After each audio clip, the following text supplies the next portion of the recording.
వస్తే ఏం చేస్తావురా? తమిళనాడు ఏమన్నా నీ అడ్డానా? నీ అడ్రస్ కనుక్కుని మరీ వచ్చి కొడతాను.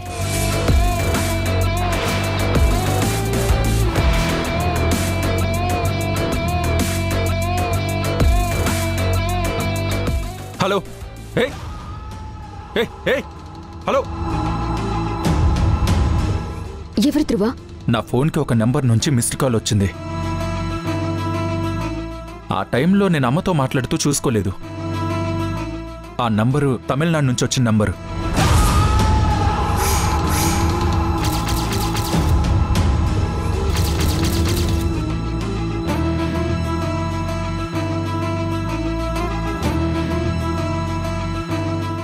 నేను మర్యాదగా తిరిగి కాల్ చేసి మీ నంబర్ నుంచి మిస్డ్ కాల్ వచ్చింది అని చెప్పాను.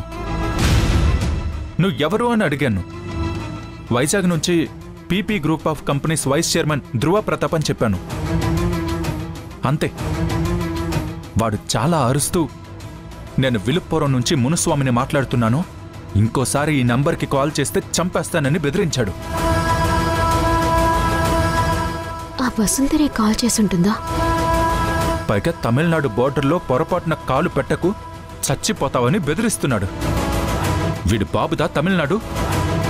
వాడి గురించి మనకెందుకు లేదురువా? మన షాపింగ్కి వెళ్దామా? మూడంతా పాడు చేశాడు. వీడెవడో మొత్తం కనుక్కోవాలి.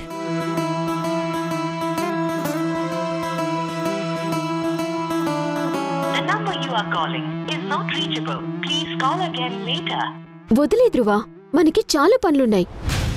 ఈ అనవసరమైన వాటి గురించి ఆలోచిస్తూ నీ మూడ్ పాడు చేసుకోకు. బయటికి వెళ్దాం పదా.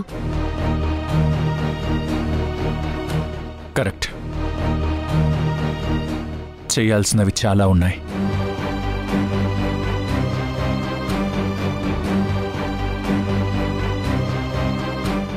మళ్ళీ ఎవరికి ధ్రువా? అమ్మకి.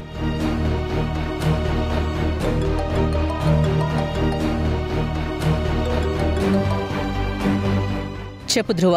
అమ్మా, ఒక ముఖ్యమైన విషయం. ఎస్టేట్లో అందరూ ఇంకా వసుంధర నాతోనే ఉందనుకుంటున్నారు.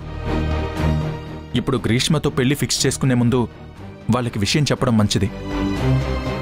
అక్కడ అందరూ వసుంధరని వాళ్ళ ఇంట్లో మనిషిగా అనుకుంటారు. రేపు నేను గ్రీష్మని పెళ్లి చేసుకోబోతున్నానని తెలిసిందో, మనం వసుంధర గురించి నిజం చెప్పినా వాళ్ళు నమ్మరు. మనమే ఏదో చేశామని అనుమానిస్తారు. నిజమే. గొడవలు, స్ట్రైక్లు, సమ్మెలు ఎస్టేట్ని అల్లకల్లోలం చేస్తారమ్మా. అప్పుడు మనకి చాలా నష్టం వస్తుంది. నువ్వేం కంగారు పడకు ధ్రువ, నేను చూసుకుంటాను. ఏం జరిగినా నేను చూసుకుంటాను. ఆ ఎస్టేట్లో నీ మీద ఈగ కూడా వాల్నివ్వను. నాకు చెప్పావు కదా, నువ్వు రిలాక్స్డ్గా ఉండు. రేపు కార్యక్రమం జరగాల్సింది జరగని, తర్వాత ఎస్టేట్ వాళ్ళని ఎలా మేనేజ్ చేయాలో నేను చూసుకుంటాను. సరేమ్మా.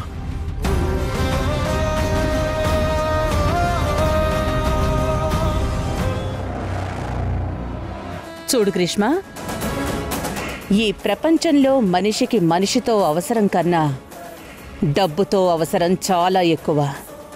కార్మికులు కదా, ఇంకా కొన్ని అవసరాలు ఎక్కువే ఉంటాయి. మనం చెప్పిన వెంటనే అందరూ నమ్మరు, తిరగబడతారు, స్ట్రైక్లు మొదలు పెడతారు. అప్పుడు మనం రోజు కూలీ పెంచుతున్నామని ప్రకటిస్తాం. ఎవరైతే మనకి వ్యతిరేకంగా ఉన్నారో వాళ్ళకి ఆపేస్తామని చెప్తే చాలు, పగలు భగభగలాడే సూర్యుడిలా మొదలయ్యే వాళ్ల ఉద్యమం సాయంత్రానికి చల్లబడి అస్తమించిపోతుంది. నువ్వు చెయ్యాల్సింది నువ్వు చెయ్యి, నేను చెయ్యాల్సింది నేను చేస్తాను.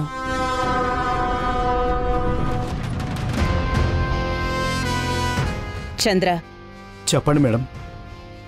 రేపు మన ఇంటికి 4 వైపులా మనుషుల్ని పెట్టు.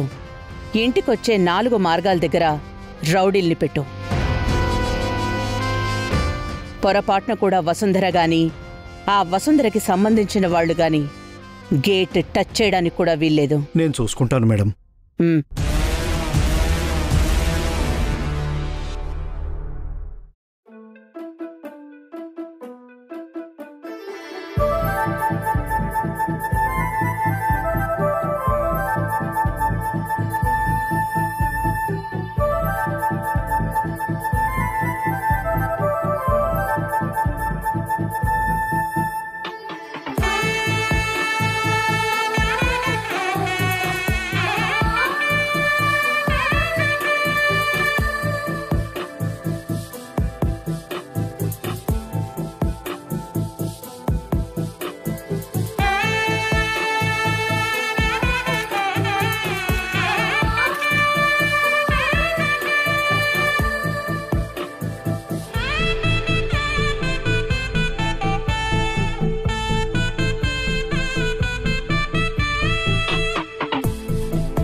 నందిత, ఒక సంవత్సరంగా ఈ ఇంటికి ఎవరొచ్చినా పసుపు కుంకుమ ఇవ్వలేకపోతున్నాను. నా దగ్గర్నుంచి ఆ సౌభాగ్యం లాగేసుకున్నాడు. రాజీవ్కి కూడా ఆడదిక్కులేదు. అది ఎంతైనా పెళ్లిలో మనకి లోటే కదా. 2 కుటుంబాల నుంచి నిండు ముత్తైదువులు లేకపోవడమే పెద్ద లోటు. ఇక నుంచి గ్రీష్మ కళని తీసుకొస్తుంది.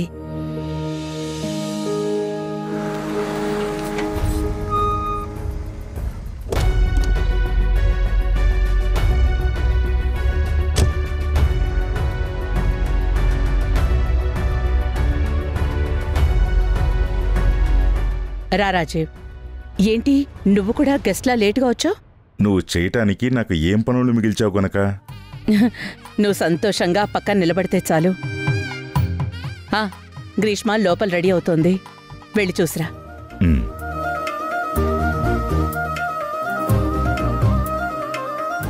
నందిత, నేను ధ్రువాన్ని తీసుకుని వస్తాను.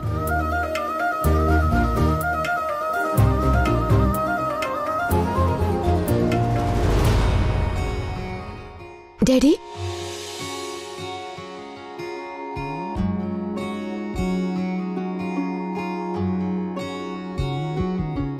ఈ రోజు నువ్వు అచ్చం మీ అమ్మలాగా ఉన్నావు.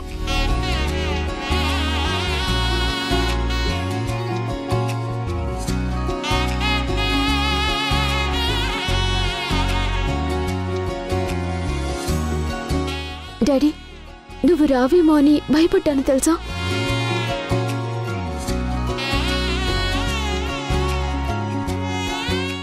ఎక్కడ ఇది నీకు వేసిన శిక్ష అంటావేమో అని భయం వేసింది తెలుసా. అది నీకు వేసే శిక్ష కాదమ్మా, నాకు నేను వేసుకున్న శిక్ష. చూడు, నువ్వు కోరుకున్న జీవితంలోకి మహారాణిలాగా అడుగు పెడుతున్నావు. సంతోషంగా ఉండు. Thank you daddy. I love you daddy. I love you so much.